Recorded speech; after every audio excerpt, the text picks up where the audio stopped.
Welcome to Mansoor channel. இன்றைக்கி நம்ம ஒரு சூப்பரான சிக்கன் சுக்கா தான் வந்து பண்ண போகிறோம். வாங்க அது எப்படி பண்ணுறதுன்ட்டு பார்க்கலாம். நார்மலாக ஒரு பேன் வந்து நம்ம எடுத்துக்கலாம். அதில் 1 டீஸ்பூன் வந்து தனியா, முழு தனியா எடுத்திருக்கேன். 1 டீஸ்பூன் வந்து மிளகு, 1/4 டீஸ்பூன் வந்து சோம்பு, 1/4 டீஸ்பூன் ஜீரகம், இது கூட பட்டை, லவங்கம், ஏலக்காய் வந்து ஒரு 3 பீஸ் அளவுக்கு நான் எடுத்திருக்கேன். 3 வரமிளகாய் வந்து 2 கிள்ளி போட்டிருக்கேன். இதை வந்து நம்ம நல்லா லோ ஃப்ளேமில் வச்சு வறுத்துக்கலாம். ரொம்ப கருகிடக்கூடாது. நம்ம வறுக்கும் போது அந்த கொத்தமல்லியோட ஃப்ளேவர் வாசனை வந்து நமக்கு நல்லா வறுக்கும் போது தெரியும். அப்போ வந்து தனியாக ஆற வச்சு எடுத்து வச்சுக்கலாம். அகைன் ஒரு கடாயில் நான் வந்து இப்போது ஒரு 4 டேபிள் ஸ்பூன் அளவுக்கு எண்ணெய் வந்து ஆட் பண்ணிக்கிறேன். எண்ணெய் வந்து நல்லா சூடானதும் இதில் சின்ன வெங்காயம் வந்து நான் வந்து ஒரு 300 கிராம் வெங்காயம் அளவுக்கு நல்லா வந்து பொடியாக கட் பண்ணி எடுத்திருக்கேன். இப்போ இதை நம்ம வதக்கி விட்டுறலாம். சுக்கா செய்யும்போது நீங்கள் சின்ன வெங்காயம் ஆட் பண்ணிங்கன்னா ரொம்பவுமே டேஸ்ட்டாக இருக்கும். சின்ன வெங்காயம் கிடைக்காத பட்சத்தில் நீங்கள் நார்மல் வெங்காயம் கூட செய்யலாம். இது கூட கொஞ்சமாக கருவேப்பிலை வந்து ஆட் பண்ணிக்கிறேன்.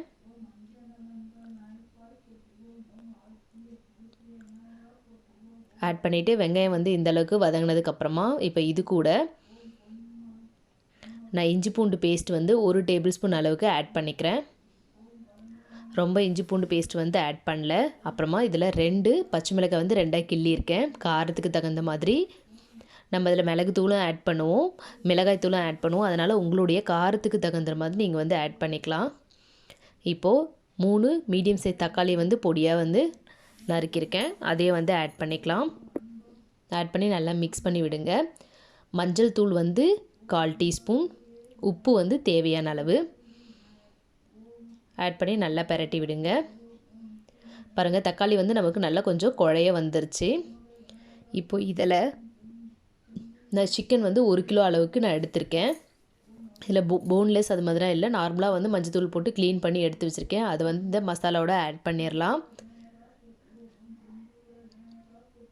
சிக்கன் ஆட் பண்ணிவிட்டு இதை வந்து நம்ம நல்லா மிக்ஸ் பண்ணி விட்டுக்கலாம். நல்லா மிக்ஸ் பண்ணி விட்டுருங்க. நல்லா இந்த அளவுக்கு மிக்ஸ் பண்ணதுக்கு அப்புறமா இது ஒரு மூடி போட்டு ஒரு 5 மினிட்ஸ் வந்து லோ ஃப்ளேம்லேயே வச்சு வேக விடுங்க. ஏன்னா அந்த சிக்கனில் இருக்கிற தண்ணியெலாம் வந்து நம்மளுக்கு கொஞ்சம் நல்லா வெளியில் வரும். அதுக்காக தான் வந்து நம்ம 5 மினிட்ஸ் வந்து விடுறோம். வாங்க இப்போ பார்க்கலாம். பாருங்கள், நம்ம தண்ணி எதுவுமே ஆட் பண்ணவே இல்லை. அந்த 5 மினிட்ஸ் வந்து நல்லா லோ ஃப்ளேம்லேயே வைக்கும் போது அந்த சிக்கனில் இருக்கிற மொத்த தண்ணியுமே வந்து நம்மளுக்கு நல்லா வெளியில் வர ஆரம்பிச்சிருச்சு. இப்போ நம்ம ஆல்ரெடி வறுத்து வச்சுருக்க தனியா மிளகாத்தூள் பொடியெலாம் இருந்தீங்களா, சுக்கா மசாலா, அதை வந்து நம்ம இதில் ஆட் பண்ணிடலாம்.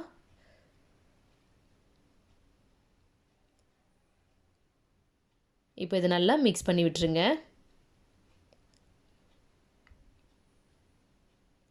அந்த மசாலாலாம் அந்த தண்ணியோடவே வந்து நல்லா சேர்ந்து வரும்போது நல்ல டேஸ்ட் வாசனையும் வரும்.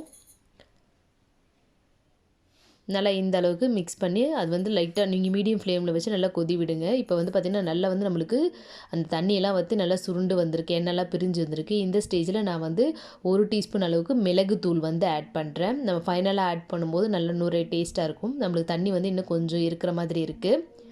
அதனால் நம்ம நல்லா வந்து கிளறி விட்டுக்கலாம். இப்போ ஃபைனலாக வந்து கொஞ்சமாக கருவேப்பிலை வந்து ஆட் பண்ணிக்கிறேன். ஆட் பண்ணிவிட்டு இதையும் வந்து நம்ம நல்லா மிக்ஸ் பண்ணி விட்டுறலாம். நம்மளுக்கு தண்ணியெல்லாம் வந்து கொஞ்சம் நல்லா வந்துட்டு நல்லா ட்ரை ஆகிட்டு எண்ணெய் தான் வந்து இருக்குது. பாருங்கள் சூப்பராக வந்திருக்கு நம்மளுடைய சிக்கன் சுக்கா வந்து. நீங்கள் இது மாதிரி செஞ்சு சாப்பிடும்போது ரொம்பவும் டேஸ்ட்டாக இருக்கும், தண்ணி ஆட் பண்ணாமல். இந்த ரெசிபி நீங்களும் உங்கள் வீட்டில் ட்ரை பண்ணி பாருங்கள். ட்ரை பண்ணி பார்த்துட்டு எப்படி இருக்குன்னு கமெண்ட் பண்ணுங்கள். உங்கள் ஃப்ரெண்ட்ஸ்க்கு ஷேர் பண்ணுங்கள். சப்ஸ்கிரைப் பண்ண மறந்துடாதீங்க. தேங்க்யூ.